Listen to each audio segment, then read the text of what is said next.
explicar um tique de werkwijze mesmo. Porque o que nós estamos fazendo que onderlinge regeling aqui está regla é cooperação entre, no nosso caso, Aruba e Holanda para executar e implementar reformas. Que nós estamos bezig te regla werkwijze que o país acaba não sem experiência com ele. Passou mientras a negociação tocante possível Rijkswet, Promé, depois Corro, etc., estava andando, implementação de landspaket, a comissão acaba. Então, o país não tem experiência de colaboração aqui, com para aqui que está bem bom, aqui que não está bem bom. A experiência é nós podemos utilizar de chegar na onderlinge regeling aqui também. Para dar uma explicação de hoofdlijnen die werkwijze kulobing, bota comissar com a responsabilidade e ownership para a uitvoering e implementatie die landspakket para Aruba, dat is nosso minister-president. Isso é nosso país.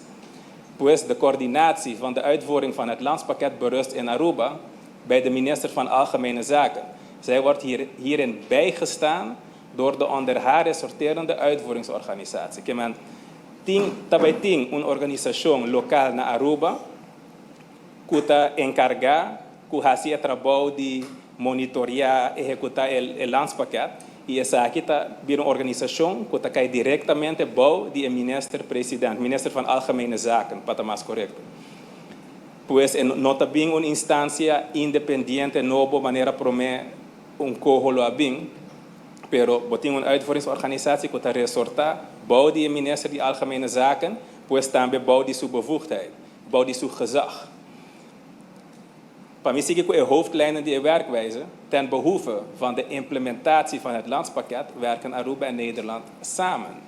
Zij ook in ons reglando, nós também ownership e responsabilidade para implementar reformas que é bom para nosso próprio país, está seca nós mesmos. Para nós para lograr isso que nós trabalhamos junto com Holanda.